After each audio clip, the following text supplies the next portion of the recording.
is the first of 100 wells we're gonna build in this video. Oh, water!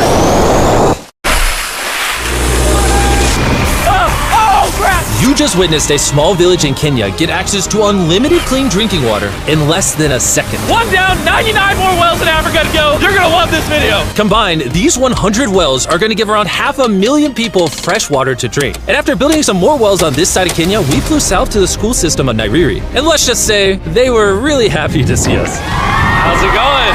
It's not expecting this. Thank you for the welcome. I'm sure how to react. I appreciate it, everybody. This village threw a welcome ceremony upon our arrival, and Nolan got really into it. Nolan's the most awkward person I've ever met, and that's a lot coming from me. And after being shown around the school, here comes our guest. How's it going? Oh, you having a good day? It's nice meeting you. One of the teachers showed me where the students currently get their water, which is from this river. That's extremely unsafe to drink. This is where your students used to get water from? Yes. This is crazy. Yeah. You know, students complaining of diarrhea, infections like typhoid, because this is the water we've been using. So we try to treat, but you see, look at it, you know, but at the end of the day, life has to move on. You have to get some water anyway. This situation is obviously extremely sad. These children's lives are being limited and sometimes cut short from being forced to drink unsafe water. But at least for this village, we're gonna put an end to it right now. I don't think this John's gonna fit.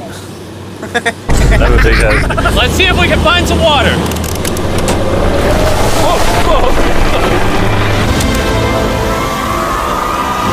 It is raining! It's beautiful!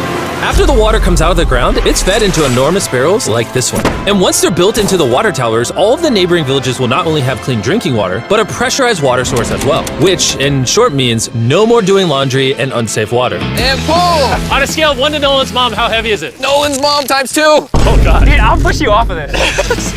All right, here we go, under control. We built 20 more wells in Kenya, and after we were done, Bro has another well in. Don't worry, I have more water in my other shoe. And just so you know how we built these first 29 wells, we used this giant drill to dig hundreds of feet into the ground, past the polluted sources and into an enormous aquifer of pure drinkable water. After that, we spent time installing pipes so that people all around Africa can access water from spigots like this one in Nairiri. Let's see how it tastes.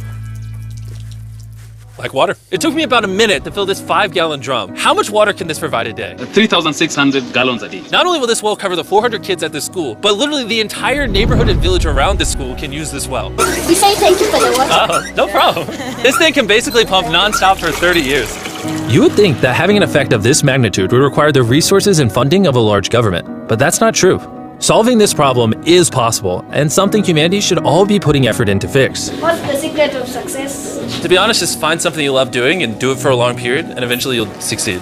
So I'm gonna bring it super close. See us? Is that cool? Yes. If you look up, it's recording. All right, well, I'm gonna get close. All right.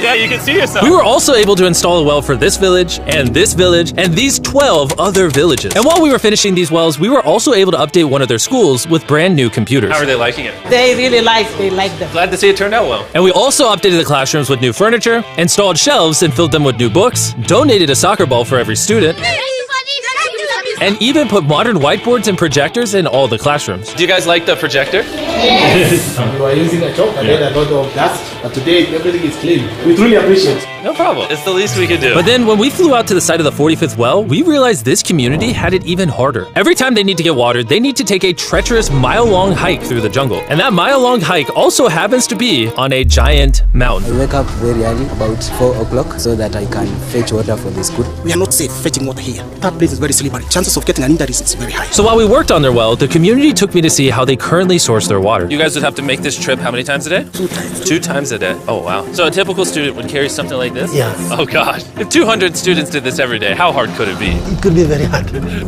Oh boy.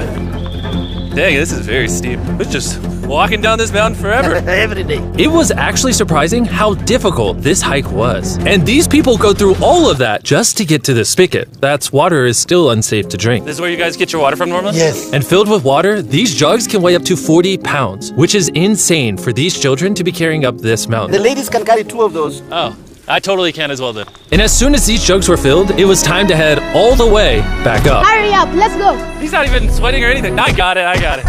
And now, instead of spending hours a day for unsafe water, their new well is only 10 feet away from the school. So, they can just fill it up here now. I'm too tired. And so we were on our way to the next village where we built our 46th well, but we ran into a little problem. We found out that this village is divided in half by this huge, dangerous river. It may not look like much now, but when the rainy season comes, the water comes up this high and literally swallows this bridge. And why this bridge is such a big deal is the village is over there, the hospital and schools are over there, so they're crossing this bridge multiple times a day. Despite how dangerous this bridge is, it's their only option. This river, when it is swollen, it can sweep away people, students, or even animals. In the recent past, we have lost about 3 people trying to cross this river. This loss of life is insane and absolutely unacceptable. The moment we heard about this, we knew we had to help. So while we started work on a new bridge that would let them reach their well, we then traveled over 2,000 miles from Kenya to the country of Zimbabwe.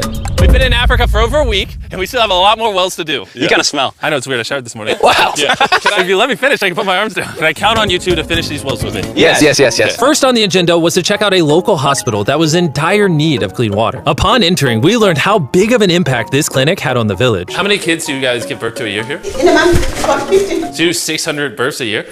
Wow. But unfortunately, the pregnant mothers at this clinic have to walk over a mile just to get water, and then carry these heavy buckets all the way back. However, the good news is we paid for the construction of a new modern well for them. All that needed to be done now was to turn it on. All right, Nolan, are you ready? I'm ready. Over. Let me get a dramatic zoom in. Nolan, I pressed the button. Is it working? It's flowing! Oh. Do we want to go check it out? Yes. Let's do it. I love how people are immediately just getting water right now. This is easily the coolest thing ever. Nolan here is a professional dancer. He will do it. How do I always end up dancing? What is he doing? Oh gosh. I won't make you watch this anymore. Besides ensuring access to clean water, a lot of the students at this village lack transportation, so we decided to give all of them new bicycles. I know it looks like a lot of kids, but we bought a lot of bikes. Full disclosure, I don't know how to ride a bike. Jimmy only knows how to give away bikes. Never learned how to ride one. Let's break in all the new bicycles. 3, 2, 1, go! Oh, everyone's passing me. Be careful, I don't know how to ride a bike. I don't want to hit anyone. You want to ride it?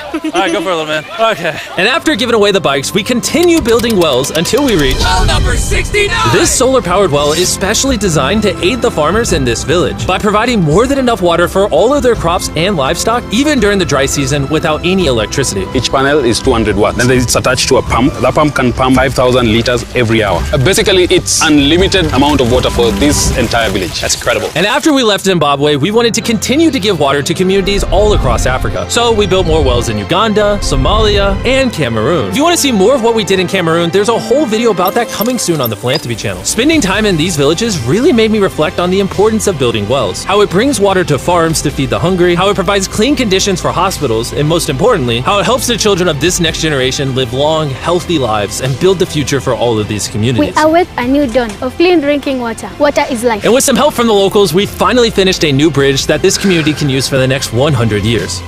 Lives have been saved, families will come together, the worries will be gone. The 100 wells we built in this video will change a lot of lives, but not enough. Which is why before you go, I want to urge you all to go to beastphilanthropy.org/wells or click the link in the description and donate money if possible. We're literally not profiting a dime off this video. 100% of the money we've raised is going to go towards building more wells like you saw in this video all around the globe. I know it's weird that a YouTuber has to do all this stuff, but someone's got to do it. And if no one else is, we're going to do it. As you can tell, it really does change the lives of the communities where we build them. And finally, Well 100.